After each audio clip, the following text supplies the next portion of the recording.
something to me, I guess.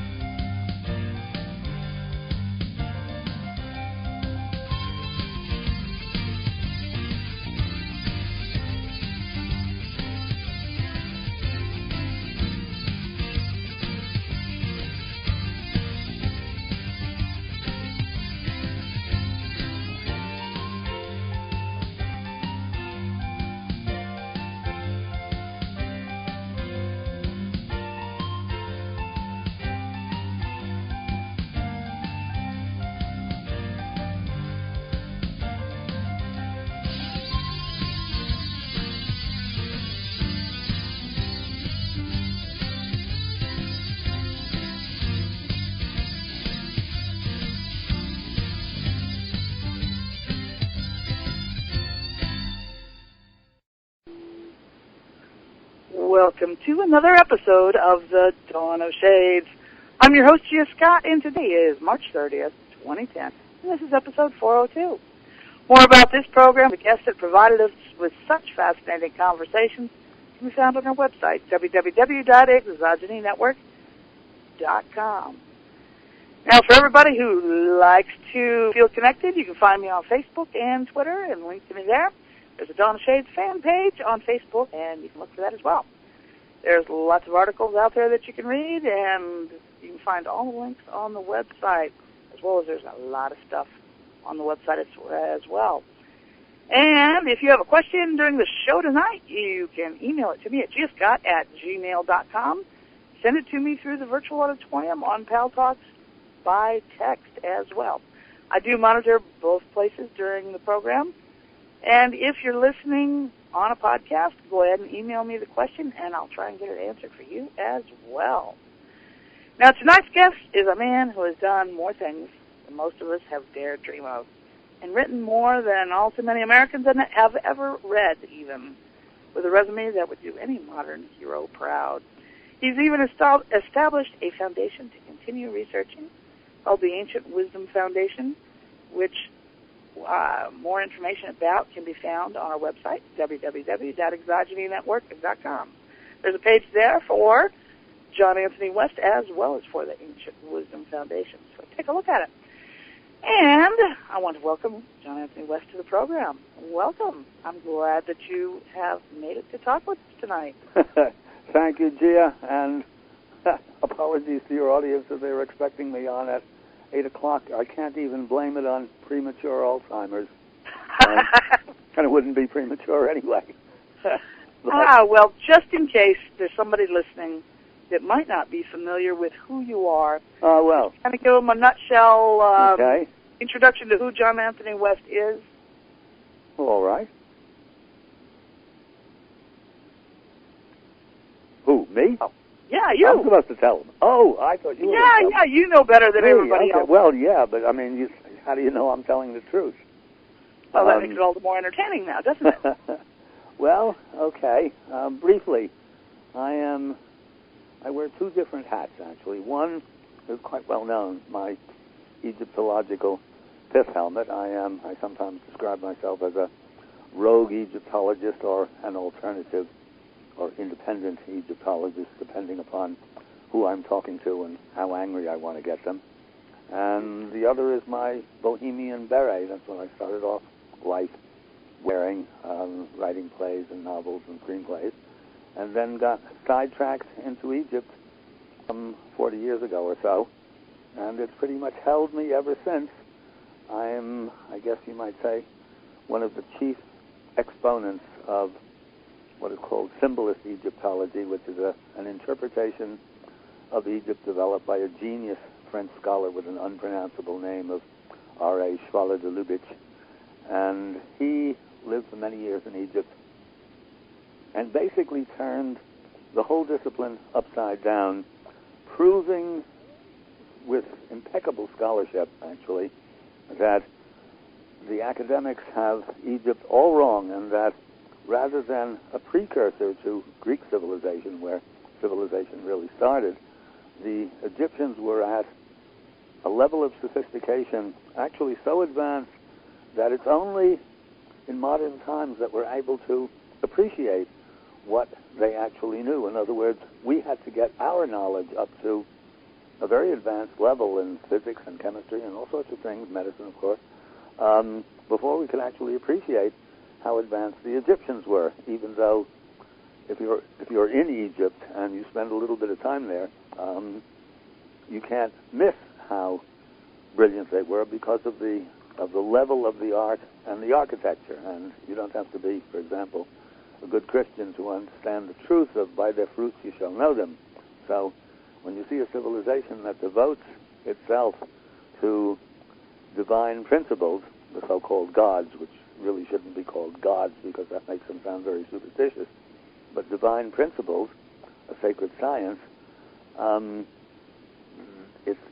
it's only people at that level of sophistication and accomplishment who are capable of producing art and architecture of this nature. And the contrast between, when you go there especially, you can read about it, you can look at pictures, but I often say, actually, Egypt is like sex. And people say, oh, why is Egypt like sex? And I go, well, you can read all about it, and you can even look at pictures, but until you've experienced it, you don't actually understand the damn thing. So Egypt is like that. And in any event, symbolist Egyptology makes sense of this entire extraordinary civilization. I'm one of a number of people who have picked up on Shwala Duluvich. Shwala died in the 60s, and we put the message out as best we can, introducing them to, one, a great civilization that teaches us the difference between real civilization and what we have, which is we call progress, and it's, again, by their fruits you shall know them. So whereas the Egyptians had temples and pyramids built to the gods and built to the divine principles, so we have carpet bombs and napalm and atom bombs and traffic jams and all sorts of things like that. And that's progress. We also have a few good things, but I wouldn't want to give up my computer, and here I am talking to you all on the telephone, so it's not all bad. But there's a big difference between a civilization and progress, and it's in Egypt that we get to understand the difference. So, is that coherent? Yeah, that is coherent. And it kind of brings to mind a lot of questions. Most of us, at least in the United States, we were spoon-fed a nice, watered-down version of Egyptian history. They built pyramids to bury their kings in, and their kings were worshipped as gods, practically, and they did a few important things like invent paper with papyrus, and they did this and they did that, and it really didn't tell you much about the people at all. And then you've got the biblical stories of Moses being found in the bulrushes in a basket, and then all that stuff too, which most of us are going to remember from some exposure at some point to biblical history. And that really doesn't create a very intriguing picture of the Egyptians. No. And then, as adults, you read other things, and you remember snippets. Like I read someplace that somebody had this theory, I can't even tell you who, but that the pyramids were actually some sort of an energy transmission system. I find that quite intriguing, but I've never found anything else about it. Oh, that would be Christopher Dunn, probably. The Giza power plant. That could be, and probably. It was something I read quite a while ago now. And then nobody seems to talk about it anymore. So you hear these little snippets about somebody found the makings of an ancient battery, in some temple someplace. No, that's in Baghdad. And they okay. did. Yeah, that's for sure. And the pyramid... See, all this gets garbled up in the average mind. Yeah, it does. And the pyramid is an energy transmission of some sort. So, if you're talking about Chris Dunn's book, he's a good friend of mine, and actually, he wrote that book, and I think he's rethought. He had the hypothesis in the book that they were producing electricity with the pyramid, and I think he's recanted from that position somewhat, but he still thinks it's an energy device of some sort, and I absolutely agree with that. The pyramid, it's not a temple. It's not the place where you Now, I don't know if you would know if this is true or not, that that these pyramids are visible from space. Pyramids are what? That the temples are visible from orbit in space, like the space station. The temples or the pyramids? The pyramids, rather. Oh, probably, sure. I mean, they're gigantic. But I'm convinced also that they do something. I mean, the pyramids, the temples, you feel something. I mean, they also do something, but the pyramids, they're some sort of, I mean, put it this way, Egypt is a one-issue civilization. Everything in Egypt that remains, I mean, on the mundane level, people, fought with each other and loved and got divorced and did all of the things that other human beings do. But the focus, the single-minded focus of their entire civilization was the quest for immortality. In other words, the understanding was that through the right kind of life and the right kinds of actions and the right kinds of ceremonies consciously pursued, human beings could arrive at a level of consciousness where the body dies, yes, but the level of consciousness, the conscious self, lives on. And in fact, that's the basis of all the religions, no matter how garbled they've become over time. And that's the purpose of Christianity, it's the purpose of Islam, it's the purpose of Judaism. If you look hard enough, it's there. So it's not as though this is anything, outrageous or anything different from what other religions have. But the Egyptians, this was their single-minded focus, and so everything that they do and did was directed toward that aim. And the pyramid must in some way or another be a device for raising consciousness, for enabling that process to take place. I'm not sure, but I do know, because I go there all the time and I lead trips there, and we always rent the Great Pyramid for a 2-hour private meditation session, and with very few people who come out of that meditation session unchanged. I mean, people know that they have been, and they have been somewhere absolutely unique and absolutely special, and that they've experienced something that can't be put into words, but something profound that they've never experienced before. And that's normal. Some people get it much more powerfully than others. Everyone gets something different, generally speaking, but very rarely does someone come out of that pyramid unmoved. So, in other words, it does something. It has an effect, and it's not just romanticizing something. I mean, you can you can go into your bathroom and sit down and meditate for 2 hours. It's not the same as being in the King's Chamber of the Great Pyramid. So. I have such a hard time believing that each pyramid was built for the sole purpose of preserving one mummy. Yeah, of course. I mean, actually, of all of the theories of pyramids, and there are lots of them, they were built by aliens, they were a gigantic hydraulic ram pump, they were a bunch of different, all kinds of different reasons. The one that's at least as unproved any of the others is exactly that they were tombs. No evidence has ever been found that they were originally intended as tombs, although in a couple of the pyramids, much later burials have indeed been discovered. But it's known that those were later burials. So, and they absolutely don't work as tombs. In other words, other pyramids that were tombs, and the innumerable Egyptian funerary structures all have a kind of a funerary logic. Here is the mummy, and there are the reliefs and the paintings and the sculptures, and here are the funerary furniture.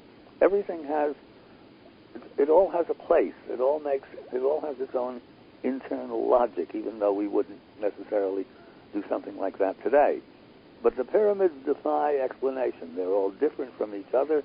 They absolutely wouldn't function as tombs, no funerary, there are no inscriptions in any of them.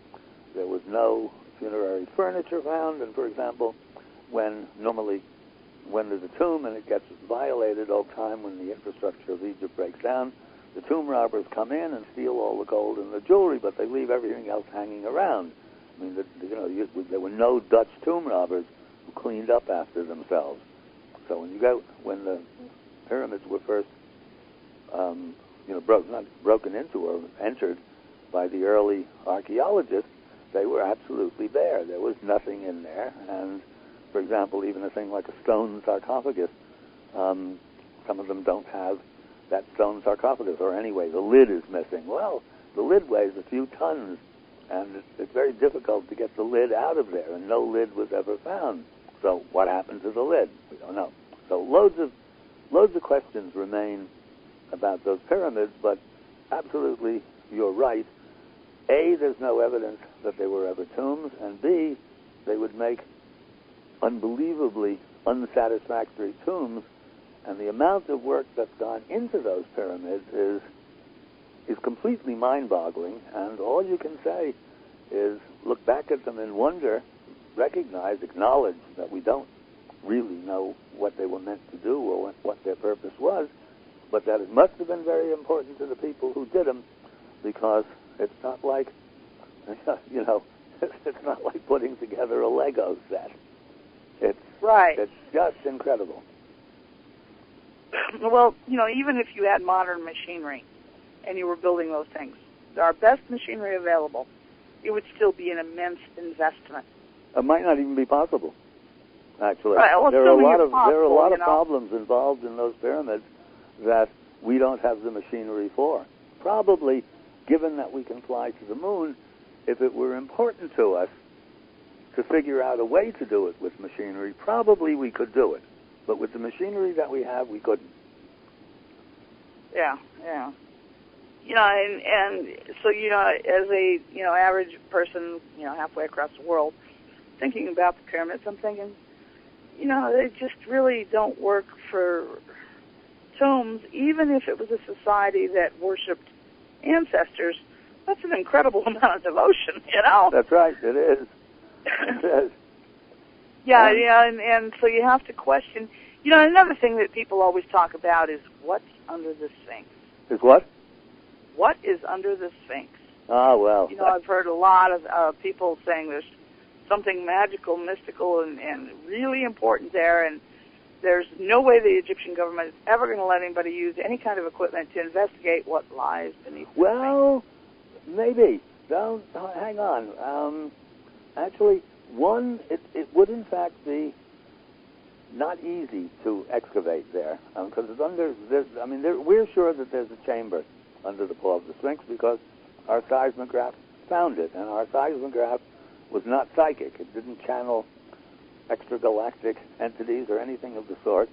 Right. And according to our seismograph, there's a chamber there, and we believe our seismograph because at the very rear end of the Sphinx, there's also a chamber, and the geophysicist who was working with us, working the seismograph, he didn't know about that other chamber at the back end, and he said, gee, look at that, there's a chamber at the back end, because he could see that in the readout.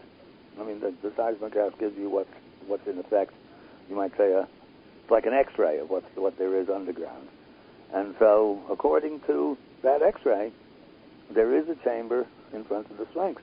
However, it's under about 5 meters, about 15 feet of bedrock, and we had a rough time when we were working with the seismograph because we were being kicked out.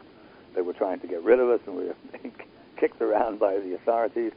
So we couldn't really do the work as carefully or as much of it as we would have liked.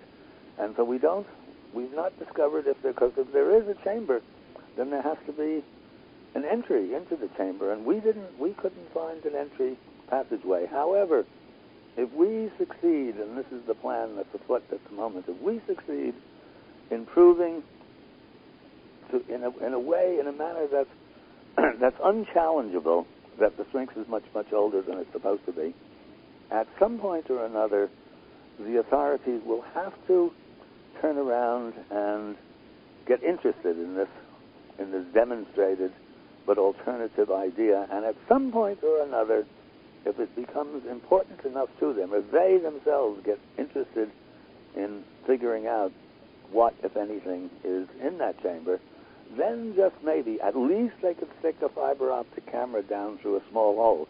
But excavating, and you see that it's quite, as I said, it's under about 15 feet of bedrock, and the water table has risen, so that chamber is almost certainly filled with water. So excavation would be unbelievably difficult. They'd have to build some sort of a cofferdam, or they'd have to set something up that would pump the water out as fast as it was coming in.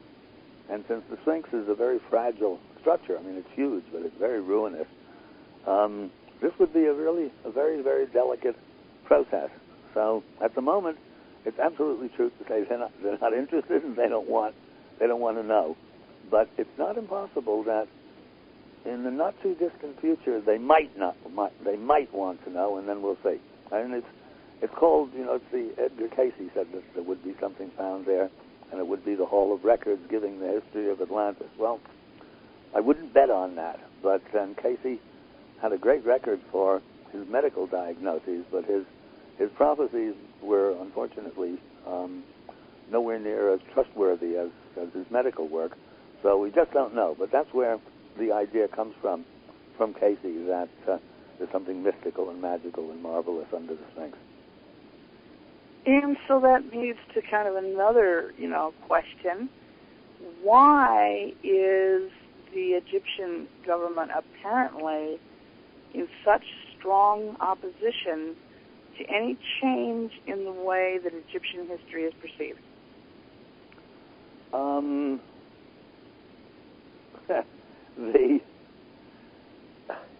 It's not specific to Egypt, actually. It isn't even extreme. Academics, anybody in the worlds of scholarship and science, whichever discipline it may be, the nature of an establishment is that it believes it possesses the truth, and it guards that truth with its life, as it were. In other words, to come out of left field, as we have done, and tell all of these people with their PhDs and 30 years of work behind them that, gee, guys, I'm very sorry, but you got it all wrong. The last thing in the world is that any academic or any scientist wants to admit is, I was wrong.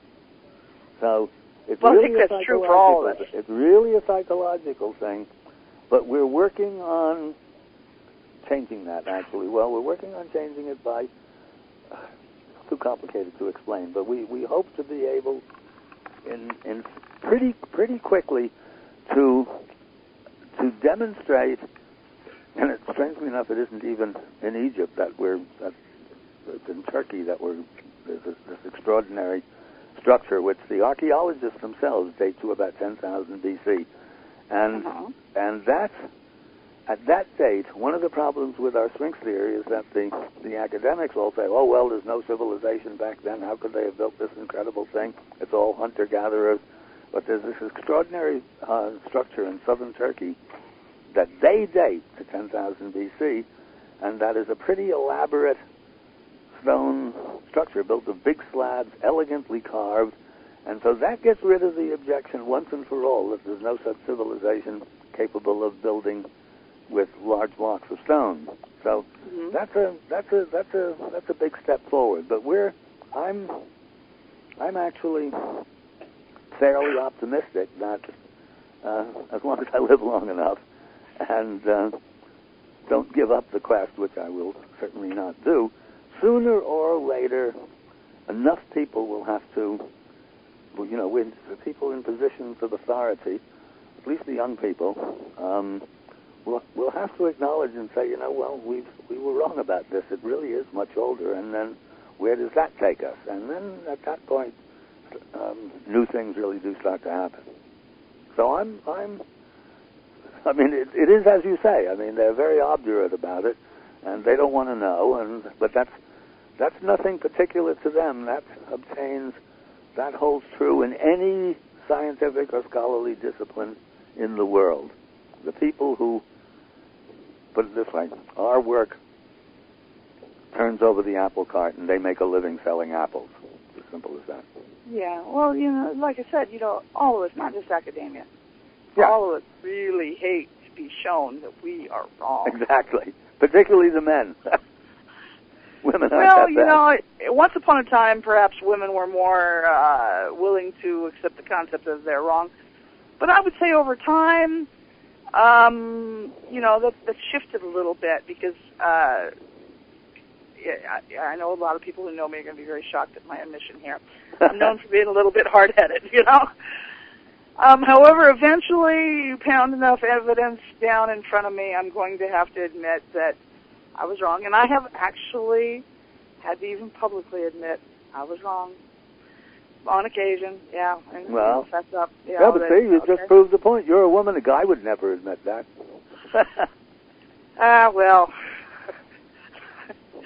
No, it was kind of a thing, that my denial of it as a possible truth had been just as public as the proving that it was the truth. So it was a case of, you really have to admit I was wrong. And, is it painful? Yeah, but you feel a whole lot better when it's over with. Right, yeah. Oh, yeah. Listen, and it is. It's hard to admit that you are wrong. Well, when you've But, had... the Egyptian government, the Department of Antiquities or whatever it is, most people have seen things that they've put, press releases or articles about them that have, stated that they were basically stonewalling against all kinds of new ideas or new tests or measurements or observations or however you want to put it. Even things that were non-intrusive. They weren't going to change anything. You wasn't like you had to drill a chunk out of that thing and take it home with you. You were just going to measure it, and it was going to be unchanged. And, still, they would resist it. They would refuse to give permits. They wouldn't let people work. Well... So, do you find that to be true? Yes and no. The rule is, and it's actually not a stupid rule. In one sense, it's a stupid rule, that you can only get permission to excavate and do official work there if you're connected with or if it's sponsored by a bona fide university. So that in and of itself more or less excludes anybody with a new and fresh idea, because most of those new and fresh ideas don't come out of the universities. However, if they didn't have that, it would be very difficult to, you'd have, everybody and his brother wanting to chip away at the Sphinx or chip away at the pyramids. It really would be pretty chaotic, especially in Egypt. It wouldn't be so bad in certain other places, but right. Egypt is an enthusiast playground, and if it were open season, it really would be difficult to monitor. That said, yes, by keeping it strictly academic, they pretty much absolve themselves from finding out anything that they don't already know. This is true. But as I said, these things do change, as a general rule, very, very slowly, but at a certain point, if the evidence is commanding enough, and nowadays, in the old days, there was no other way of getting the message out to large numbers of people, except by books, and even that would only reach certain numbers of people. But nowadays, with the media at our beck and call, you can get the message out to millions of people virtually instantaneously, and if enough people get interested and start making a lot of noise, things can happen a lot more quickly than they used to happen, or that used to be possible. So this is a possibility. The Internet, I think, has been a wonderful thing for especially alternative pursuits, as we might call them. Right. Things outside of the mainstream, because for the first time, it's over the last 20 years, it's kind of been open forum. Mm-hmm. You can put information out instantly that's available across the world. That's right. And there's programs like this one and the others on this network, and numerous other networks on the internet that talk about all sorts of alternative information. That's right. It's a fresh and new outlook because I don't have a degree in journalism. I don't have a degree in anything. Well. And, I see things the way I see them. I was convicted long ago of being, that horrible thing called an independent thinker. Yes. And you talk about academia and not liking that sort of thing. You see that very, very early. I mean, my daughter, I can remember being called into the school, and the school psychologist announces that my daughter suffers from independent thinking like she had a social disease. And, then he looks at me and says, I do as well. And I'm thinking, well, wasn't I supposed to raise someone that thought independently? Well, apparently not. That's not a good thing, Oh, well, that's right. She's still a quite independent thinker, and, she doesn't like to be inside the box, and she doesn't play by the rules. Right. And that's just the way it's going to be, I guess. Well, that's good. How old is she? She's 27. Oh, well, yeah, she's well out of the box, right? Oh, yeah. She's well out of school. And she wasn't formally educated in a normal manner, and, the whole thing. And so she's never had to think inside the box. I mean, history class for her was frequently we would go visit a ruin ourselves, and she could, talk to archaeologists sometimes that were working, or she might be able just to wander around, and depending on where we were going. And now, granted, it was within the United States, but, she got to explore things one-on-one and make up her own mind. Well, that's right. Nobody told her what was right. My kid's the same way. And actually, I have a rather good response. Sometimes I'm challenged by either academics or, skeptics or whatever, and who say, well, what credentials do you have to be talking about Egypt? And my stock answer is, I don't have any credentials. That's why I know something. So. Yeah. I can remember long ago, I was a tour guide, and you were? Yeah, I was. Where? And in Arizona. Oh, yeah. And people would ask me, what are your educational qualifications? And I'm standing there and I'm thinking, for a little bit over minimum wage, you want educational qualifications? I couldn't afford to pay a student loan on this. And I would laugh and I would say, I descend from a long line of car dealers, politicians, preachers, and teachers. I don't need and horse traders. And I don't need the Blarney Stone. That's right. And it was sort of a joking but truthful answer, deflecting the actual point, which, it was, I just really found the idea that many people with an education assume that because someone doesn't have a degree, they are an idiot. Yeah, well, I mean, that's, of course, we are conditioned into thinking that way. So, actually, if you buy into that, well, then the brainwashing has worked. Yeah, well, and I'm sure it's true for you and many people that you know as well. Education is something that needs to continue throughout your life, not through a 4-year degree. Well, that's right. I mean, a piece of paper that you've in which hang you've on the wall as you slam the doors to your mind closed. Yes, I mean all that proves is that you can do as you're told. Basically. Right. No, I did attend some college. And, I did mostly know there. Yeah, mostly creative people and genuinely original thinkers either hated their education or disavowed it at some point or another, or didn't have it at all. Because those who, the nature of creativity is basically antithetical to academic, and by academic I don't mean scholarly. Academic I use as in other words, as a sort of an ivory tower, where mediocrities try to keep themselves safe from people like ourselves. Well, we can joke about it to a degree, but if you educate yourself to enter a field and you are incapable of performing and obtaining a job doing that function, whatever you're trained to do, there's always one career left to you: teaching. Yeah, that's right. Well, you know, I found it amazing, you know, taking creative writing courses in college.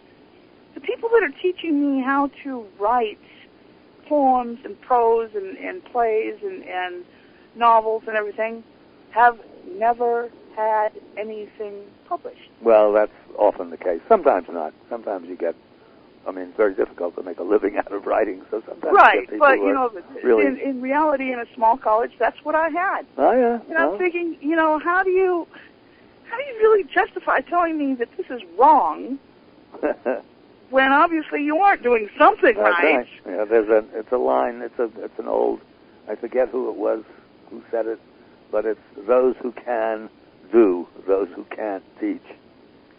Unfortunately, it's often true. It's often true. Not always, but often. Yeah.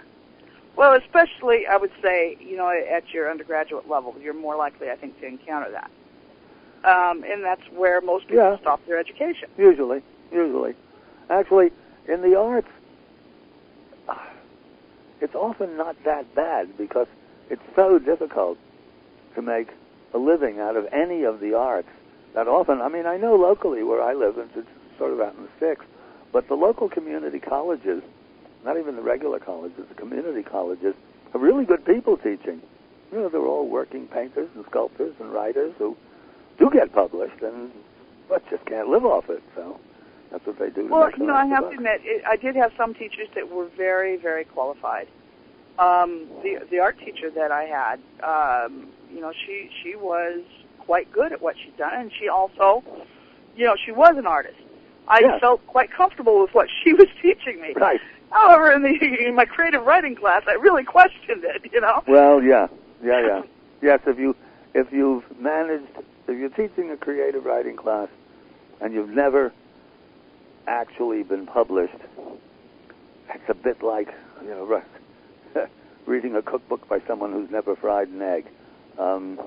Well, there's many books out there that are all about rearing children by people who've never had never a child. had them, right. Although, you know, actually, I'll tell you a funny little story, actually. When my first short story was published, it was a long time ago, 57 to be exact, and I remember when that first check came, because up until that time, and I was still pretty young, I mean, I didn't think I was that young, but I was 24, and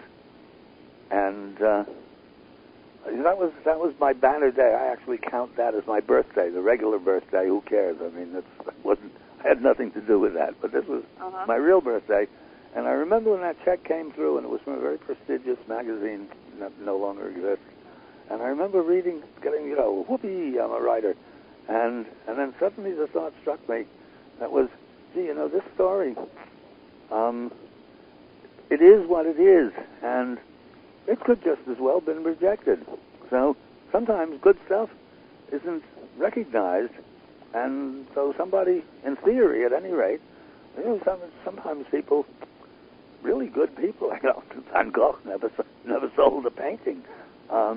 So it's not impossible that you could have a writing teacher or a poetry teacher who hasn't been published, but who really is good. But that would be a super rarity. Right. Actually, well, you know, I think about, you know, all right, living in New Orleans, we have many, many artists of many, many kinds. And you go down in the French Quarter and you wander around and they're selling paintings like crazy to tourists. And it's utter total garbage. Right, yeah, well. Well, they are a working painter and they are selling, but, that's right. You know. Exactly. Yeah. But yeah, there is quite a bit. They may as well be stamping out, you know, with a machine because it's identical stuff. I've looked at the same stuff by the same half dozen people for years now. Yeah. Are you actually in New Orleans? Well, I live across the canal in Metairie, one of the suburbs, but yeah, I live in New Orleans. Oh, right. Yeah, so I get to go to the French Quarter quite often. Ah, that's nice. I've never been to New Orleans. Yeah, if you want a surreal experience, and I don't know if it'll ever happen the way it did, but that first winter after Katrina. Yes. I spent a lot of time down in the French Quarter because for the first time we didn't have very many tourists. Right. And there wasn't a whole lot going on down there, so it was, you know, it smelled fresh and clean, not like it normally had. Yeah. And, you know, I spent a lot of time that winter down there. And I just go down there and watch people and talk to the street people. And and just be down there just because it was fascinating. It was different, Yes. And I can remember one night I was down there, and it's of course dark. It gets dark early in the winter, and the fog rolls in off of the Mississippi River. And as the fog rolls in, it's like all of a sudden your whole world is becoming much smaller, and it would creep down the streets and everything. And so it was a real surreal, painterly-like experience, because you would have like a street light and a light and one person leaning against the post. You really saw those things. I mean, I've seen many tourist paintings done like that, but that doesn't really, it doesn't really look like that. And all of a sudden it would. I mean, everything else is grayed out, and you have just this one little view. Yeah. Or you might have one person, their head down, and they're scurrying along the sidewalk. Yes. And that's all you can see. Mm-hmm. And the sounds are gone. You can hear, the horns of the boats on the river, which kind of just adds to the eeriness of the experience. And it was just a whole different thing, that immense thick fog and how it just swallowed up the French Quarter. Yes. And everything became just a little narrow street, and the little street lights and the flickering gas lights on by the doorways. Mm-hmm. And it was, a very, the movie companies should have been down there, because they could have got great views when that was going on like that. It was completely different. And you can get that any winter, but you're going to be waiting until the wee hours of the morning for just the right circumstances for that fog to roll in. And this was a case of fog would roll in the evening, and everything was pretty much shut down by 6 o'clock. Mm-hmm. Even in the French Quarter, because there wasn't hardly anybody around. Right. I can remember, people from out of the area complaining, because even Christmas Eve, everything was shut early. And they're complaining, and I'm thinking, people want to shop, but there's nobody to run the store. Right, yeah. They can only do so many hours in a day. Yeah. And because there wasn't, anybody could find a job. You could find a job, as I put it, you can find a job here if you're stupid and lazy. Yeah, that's no longer the case, but at that time, if you were stupid and lazy, you could still find a job. Yeah. I'd be working, even in my yard, and people would be coming trying to talk me into going to work for them. Really? It's like, no, I got enough to do, thank you very much. Yeah, people were desperate for help. And, really? Yeah, I know, I heard. They would try to hire anybody that was breathing. Yes. Yeah. And that's about all you had to be doing, was breathing. Yeah. I'm not even sure if you had to stand upright. But times have changed, and that's the case of many, many other things. What, when I think about the changes that have happened here and how quickly life could have been, really even more drastically changed here. Mm-hmm. If such a disaster was part of the reason of the end of the initial civilization that created the pyramids, would that explain why there was this transition with no apparent memory continuing of the prior civilization? Well, it may be, actually. It's complicated in that the pyramids that are there today are probably built, or most of it was built when they're supposed to have been built in the old kingdom of Egypt around 2500 BC. But they are demonstrably what's there today is either replaces or is superimposed upon the remains and the stumps of structures that were there before. And all of this, the Ice Age, the end of the last Ice Age happened at about 11,000 BC. And nobody really knows why that happened. It's pretty well, it's established that it did happen and that it was catastrophic. And the various theories, it was some sort of a comet strike or some kind of massive global disaster that put an end to those civilizations that were there, which would have included Egypt. And that thereafter, the knowledge was retained, or a lot of the knowledge was retained, but sporadically, so that for quite a few thousands of years, there isn't much that we would call, let's say, sophisticated civilization. There isn't much of that, but there's some, and there's enough so that you see that it isn't all hunter-gatherers. This is what we're going to be doing in a couple of weeks, well, a couple of months, going to Turkey to look at this extraordinary site that's dated to 10,000 BC. And if there's that site, that can't have been the only sophisticated stone structure built about 10,000 BC. There have to be other things, or the remains of other things that just haven't been discovered. This is a very important discovery, actually. But yes, to answer your question, something cataclysmic must have happened to practically erase what had been there before, if we're correct about our Sphinx theory. So, and I'm very certain that we are. So there's something going on at a very high level, and then all of a sudden there's much, much less of it, although more than I would have thought 25 years ago when I started doing this work, or 40 years ago when I started doing this work. We keep on accumulating bits and pieces of evidence, and when you put those bits and pieces together, though each one isn't necessarily particularly spectacular, each one is, by its nature, quite compelling, and when you put them all together, you build a real case for a lot of knowledge percolating down through the ages from a still earlier time when it was presumably common knowledge. Well, you know, recently I'd been doing some research on heirloom strains of grain, which, you know, don't ask, it's a long story, but, you know, and in the process of researching that, you know, a grain that it was relatively new to the American market is called Kamut or something like that, spelled K-A-M-U-T. And I remember reading that it was pretty much a type of wheat. And so I happened to be reading about it the other day. And I had never heard this story before, and it had the history in this article that I was reading. And it supposedly had originated from a handful of grain a World War II soldier had picked up at a pyramid in Egypt.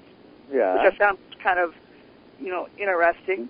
And he had given like 30 grains to somebody who mailed it to his father in Montana, who would raise it, and he'd periodically give jars of this seed to other people. And it had pretty much been forgotten. It lost its novelty. And one jar was obtained by a family, and, you know, a number of years later, and they started raising it again. And, you know, now you can buy bread made with this grain, or you can buy the flour or the grain itself. Yes. And that it's supposed to be really, really good for you. And, you know, they're saying that they think it was a landrace type of grain that originated in Egypt. And, you know, the whole story, you know, it sounds rather fanciful, like something somebody had cooked up. I mean, you know, how many soldiers were really able to get a handful of grain from a pyramid? Yeah, exactly. But, you know, it probably did come from Egypt from what I have read about it. But, you know, that brings up, you know, because it's different than the other kinds of wheat. Its nutritional content is dramatically different, and so forth and so on, which indicates it is a different strain. And, you know, that leads back to, again, you know, where did it originate from? You know, is it something different left over from an ancient civilization? You know, is it like, you know, pre-dynastic Egyptian culture, whatever we want to call it? Was it genetically engineered, you know, wheat that they grew? You know, what's the story on it, you know? Mm-hmm. Because it does. It brings up more questions than really the little story that I read answered. Because, like I said, I kind of took that story and went, yeah, yeah, but anyway, I mean, what has anybody studied this particular wheat or? Well, you know, it's being raised commercially now, and like I said, you can buy seed, you can buy flour, you can buy bread commercially made bread. What's it called? It's spelled K-A-M-U-T. Oh yeah, Kamut. Yeah. I mean, which is the ancient name for Egypt. Right. But, that's where but is from. Again, is it you know, has anybody looked at its genetic structure or anything like that? Yes, somebody had, because that's why they had concluded it was a landrace species from Egypt. Mm-hmm. It's a humpbacked kind of fat grain, you know, from the photograph and the description. And, I found it was a rather interesting story, and, it had a completely different story from the other strains that I was reading about when I was reading about, wheat and barley and so forth and so on, all these grains that were used, and reading some recipes, it sounded like I was very thankful that we now eat the kind of bread that we do eat, whether it's whole wheat, whole grain, or whatever. Yeah. It was much better than what people of ancient times was eating. Now, anybody who was eating the various Native American breads made with corn that are flavored with juniper ash, or the ones made from the beans of the mesquite tree or whatever, once again, you have to say, modern palates really aren't suited for this. It must be an acquired taste. Well, that's one thing. Modern palates not suited to that, but guaranteed when you go to Egypt and you look at, let's say, when they have the offering tables, or you look when they're portraying a feast, it was a pretty sophisticated culinary tradition. So you bet they will have had, they would have had pretty spectacular food up and down the line, exactly what their wheat was like. Well, I think, if they had wheat, they undoubtedly had wheat bread. Oh, they certainly had wheat. And actually, originated there in that actually, area. your guy, the guy with finding the grains in the pyramid, no, that doesn't make sense. But somebody could have got, somebody from one of the tombs or something like that. They're coming up with stuff like that all the time. Or it's not absolutely inconceivable that that people just kept that strain of wheat going. Right.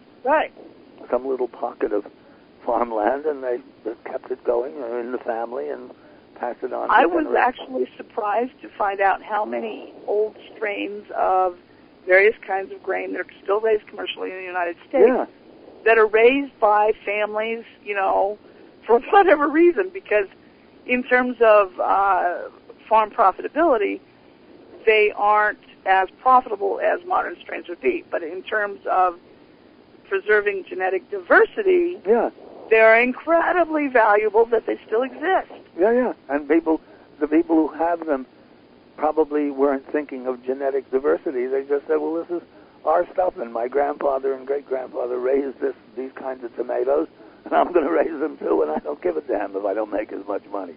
Right. Yeah, and, and recently the preservation or conservation of these so-called heirloom varieties of all sorts of farm crops, from trees to grain to garden vegetables and flowers. Now it's important. Yeah, now we know it's absolutely crucial so that Monsanto doesn't take over the world. Well, now in addition, it's future really generations important. may need that genetic contribution to cause further alteration in their hybrids. But its preservation is important. The heirloom breeds of livestock, same scenario. Yeah. They were bred to fit very specific, unique niches in climate and environment and so forth. Like the dairy cows that were bred for hundreds, thousands of years to produce milk on just grass. Mm-hmm. Well, the modern milk cow can't do that. Right. It's impossible. Same thing with beef cattle. Beef cattle don't get nice, big, and fat when they're grazing in a field. No, that's right. Not the modern breeds. The old-fashioned breeds, they do. Well, in Egypt, they, in the Bible somewhere along, the prodigal son comes home and they kill the fatted calf. Well, in Egypt, you see that they force-fed animals to produce the equivalent of a Strasbourg goose that you get the huge liver from that you make pâté de foie gras. So Egypt had, specially fed, probably grain-fed cattle, steer, and you see them, these great, massive, overweight-looking cattle that they're sacrificing for their feast. So and for example, when you have the beer in Egypt, pretty good these days, but the wine is pretty awful, and you know that they had wine in ancient times, and you can bet that it wasn't the stuff that they have now. Because they were, everything that they did in Egypt was tremendously, in the physical world, it was an interesting blend of the spiritual and the physical, because they really paid attention to their creature comforts. I mean, there's this huge, very varied cuisine, and drinks of all kinds, and perfumes of all kinds, and flowers of all kinds. And they really knew how to pamper themselves physically, and at the same time, of course, it was the whole thing was driven by this focus on the doctrine of immortality, on the quest, on eternal life. So in other words, you don't have to retreat to the desert and weave mats and be celibate in order to follow a spiritual path. And the Egyptians seem to have been quite brilliant at combining the best of both possible worlds. Yeah, well, it's, I look at modern society, and we have perfected the art of pursuing the physical in terms of our science, our technology, our industry. We've made immense strides in the last 200 years. We've done far more than anyone could have really dreamed. But when you look in terms of our spirituality and our emotional, our non-physical portions, we have gone virtually nowhere. If not we've gone somewhere down. Yeah, well, if not gone backwards. We've not made any progress. And, recently I was having a discussion with someone about psychology and the fact that it's really kind of a soft science that, anybody can really debate a lot of the so-called truths. Yes. And make some very valid points about, because, we really don't know that much about how our own minds work. In terms of why we do some of the things that we do. In some ways we know a lot, but in other ways, no, we really don't know, or we wouldn't have mental hospitals to this day. Well, that's right. We'd be able to fix the problem. But the thing is that, it's like I see us as a species having to play catch-up.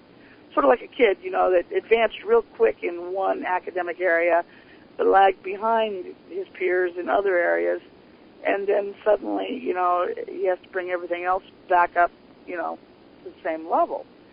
We see that with children all the time. Yes. And, we're like a child of the universe. It's time for our non-physical side. Well, we've lost the sense, and I mean, not only have we lost it, we have it beaten out of us. We've lost the sense that we mean anything, actually. We've lost the sense of purpose, and of course, contemporary science, at its rationalist and materialist level, is dedicated to the principle of meaninglessness. So without that, without the understanding that on a personal level, and actually on a collective level as well, how we behave, what we do, what we believe, makes a big difference.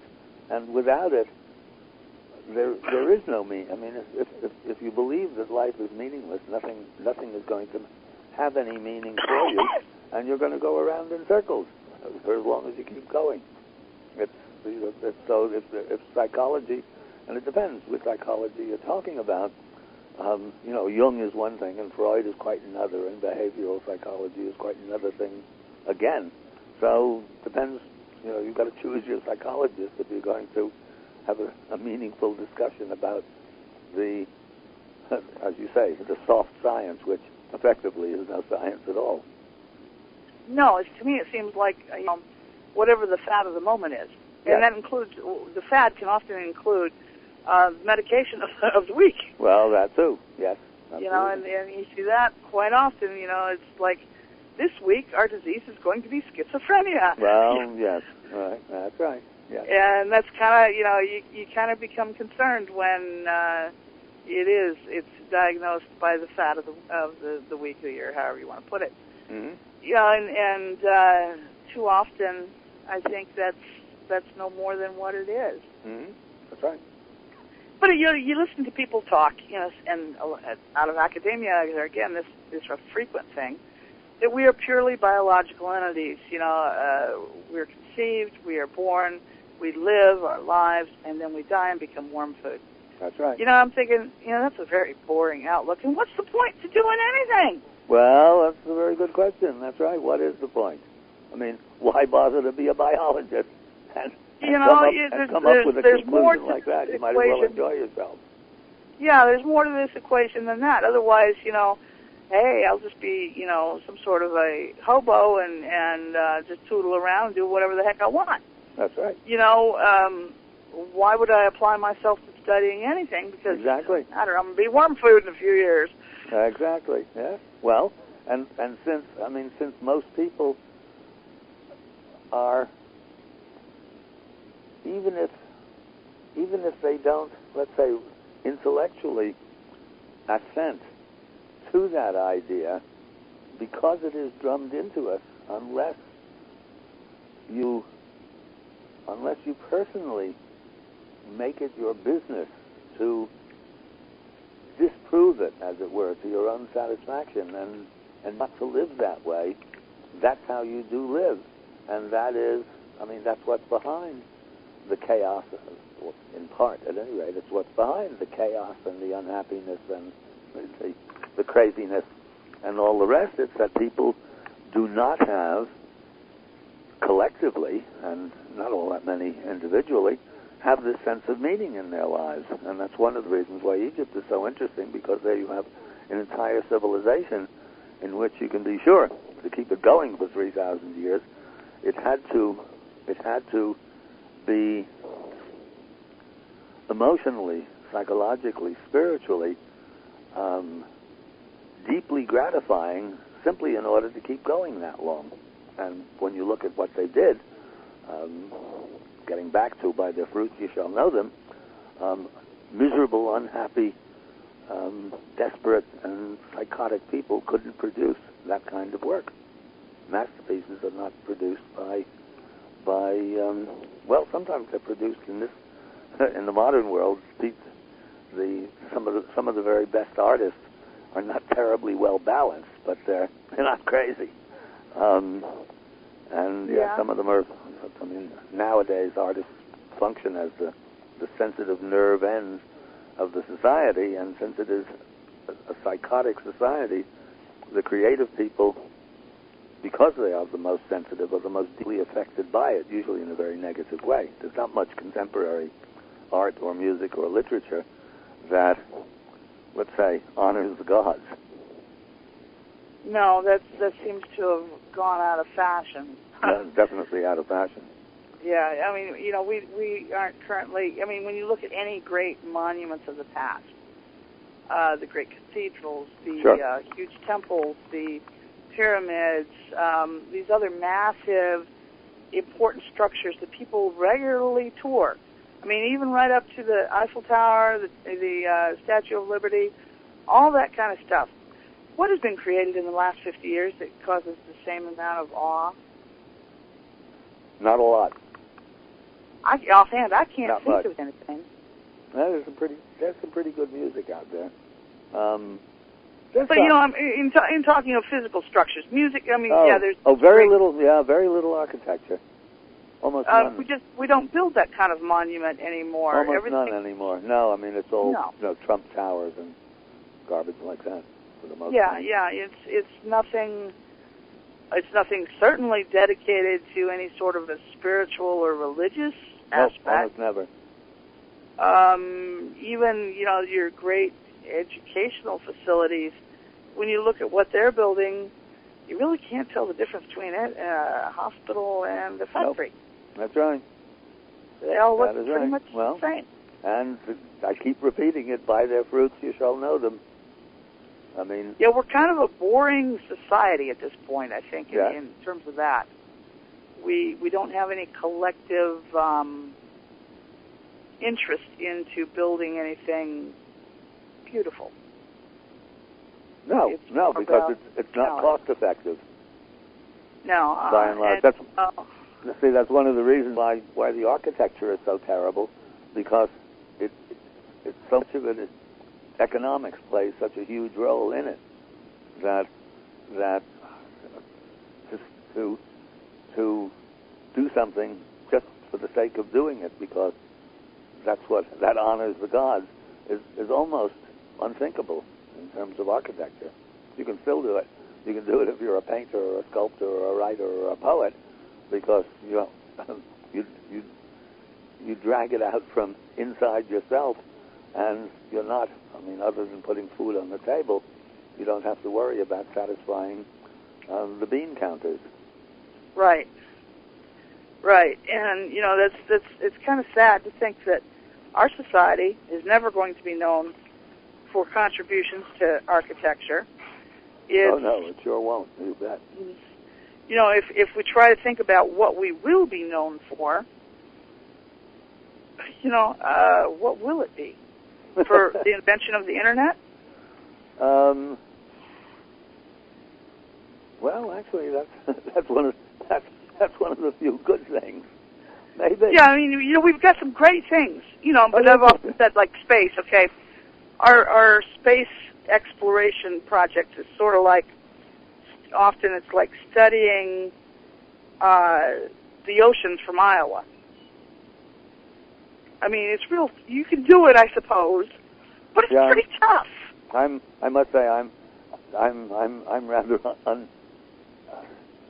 space travel absolutely doesn't move me at all. I mean, I think it's a waste of time and money, and it's a purely external pursuit, you know. Although when you get up there, the astronauts got up there and had a mystical experience because what they saw was so fabulous. But the actual going through all that time and trouble to get up in the air and wear that horrible suit, I mean, I just can't imagine, you know. Well, I have to admit, I have seen the suits that were being designed. There were the prototypes that were being designed for the Mars trip, which may or may not happen at some future point. And they were much, much better.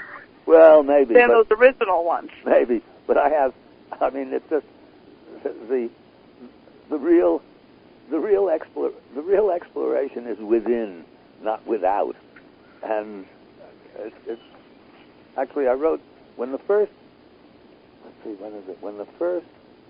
not the Sputnik, the first moon landing took place, whenever that was, 60s or something? And I remember, it was in the 60s, yeah. Something like that. I remember sitting down and writing a long, short story. It's very funny. One of the few things that I've written that's never been published about the first Mars mission, and it's entirely about when the astronaut goes off to Mars, but it's what happens back on Earth where his wife is having an affair with the garbage man. And the whole story is about her affair. And then this guy comes down from Mars and is about to write a book called Man Conquers the Universe. Actually, it's a very funny story. But basically, that's it. Who cares about what's going on in space? The real problem is right here, and the real problem is us. Yeah, do you see much hope for mankind, though? Do I? Yeah. Well, yes and no. When things get bad enough, it shakes people loose, and it's getting that bad now pretty soon. And once people stop taking themselves for granted, and once they stop listening to authority, if they stop listening to authority, people can get open to other possibilities. And once they're open to other possibilities, then stuff starts happening. I mean, there is a counter movement on the air. That's where we're talking. I mean, we couldn't probably, even this little conversation almost certainly couldn't have taken place on a radio station 50 years ago. No. Probably not. There's an audience for it now. People are coming unstuck, and some people, at any rate, are recognizing that there's important things that their education never covered. And actually, our video, our Mystery of the Sphinx video, the one, the Charlton Heston one, did you see that? Did you ever see that? No, back in the 90s. But all about the water weathering of the Sphinx. And this was an NBC primetime special that was, at that time, one of the most successful documentaries ever shown. It had an audience of 30 million people. Think of it, I may have seen it or a clip from it at some Yeah, point. probably, because it was around a lot. But anyway, it had an audience of 30 million people. That's a lot of people. And Yeah. it was not a trashy show. It was really, miraculously, NBC let us do it our own way, and they changed almost nothing. And yes, it was, it had Hollywood, it had a glitch to it because it was network, and we had the old Charlton Heston there who did a wonderful job actually as the host. And it was a lot of science. It was all about geology, and the implications of the geology was that the Great Sphinx was much, much older than anyone thought, meaning that all of our contemporary assumptions about civilization and when it started and how it all happened had to be completely changed, and that was a very successful show. So the interest is there. So do I hold out hope for all mankind? No, I think we're in for really bad times. I mean, I think the whole thing is coming unstuck. Empire America is on its way out, but empires are bad for the planet. So, but a lot of people are going to be. Well, it's going to be very painful. That old it's going to saying be very about, painful for a lot of people, for sure. Yeah, there's that old saying about history repeats itself. And in terms of history, societies such as ours have a finite lifetime, and always ours reaching the end of its term. Well, it is. It is. And yes, I mean, other empires, I mean, all empires sooner or later have caved in, and this one is in the process of caving in now. And anyone who doesn't see that, as far as I'm concerned, is deluding themselves, because it's happening, and the wise and the prudent will be taking some sort of measures or be somewhere where, when a lot of unlovely stuff hits the fan, they have an escape route of some sort, be it physical or emotional or anyway, a way to ride out the chaos, because I think that's what's coming up. Yeah, the time of chaos is always traumatic. Well, change is always traumatic. That's right. Always. Even if it's a change for the better, it's still change. That's right. Trauma. And very often the change for the better follows a very, very rough period. I mean, lots of people who have had terrible experiences, if they've survived the terrible experiences, come out the stronger for it and said, "Gee, I wouldn't have missed that for the world." Often. Yeah, and too, there's the other saying that there can never be construction without destruction occurring first. That's right. You've got to clear the land, as the saying goes, exactly. before you can build that monument. Yep, exactly. Actually, on my website, I've got a little essay about exactly that. About civilization is like a park, and when the park keepers, who should be the priests and the poets and the scientists and the philosophers, are drunk or crazy, the whole thing goes into disrepair, and the great trees are rotting and all the rest, and the brambles and the poison ivy springs up all over the place. And to restore the park, well, first of all, you have to cut down all of those rotting old trees, and then with a chainsaw and a flamethrower, you've got to burn out the brambles and the poison ivy, and then the work of replanting the park takes place. And things have to be planted, and they have to be nurtured, and they grow, and they're very tender. They can be trampled into the ground by any wandering jackass, but that's how civilizations work. I mean, that's how the organic process works. Out of the chaos comes new life. But without the chaos, without the chaos, nothing happens. I mean, it just dies. But the chaos is part of the process. It's like winter. At least winter down there in Louisiana isn't much of a winter, I guess. But well, it was quite traumatic this year. My banana trees were actually killed by the cold. Really? Oh well, yeah. Yeah. It was but, quite. It was We had a spell of unusually cold weather. Oh, yeah, right. I remember reading that, really. Yeah. I had frozen pipes. Obviously, I had frozen plants. It was quite cold, and it stayed that way far longer than usual. It's not unusual to get down in the 20s, really? 1 or 2 nights. Yeah. But in most of our plants, even my banana trees, they can handle that. No, they're not. But a week of it, no, they cannot. No. But here in the Northeast, you really know when it's winter, and when spring comes, it's a big change. And I have experienced life on the northern Great Plains where the drifts of snow, I remember a storm occurring in the mid-70s with 20 and 30-foot drifts. Wow, yeah. They lost cattle and hogs in the storm. Right. And I remember that spring when it thawed, they found a hog that had been lost. He was a big boar. He had been before the storm. Yes. He was much smaller when they found him come the melt. Really? Yeah, he had survived underneath that snowbank all winter long. Really? That's amazing. That's incredible. Everybody was quite amazed by that particular pig. Yeah, that's fantastic. Yeah. So it just goes to show that even when things look pretty bad, some life will survive. Oh yeah. It really is. It really is let's say an organic and cosmic process, and when you see it, when it's unmistakable, when you see it happening all around you, and we're not hogs in a snowbank. Well, at least some of us aren't hogs in a snowbank. You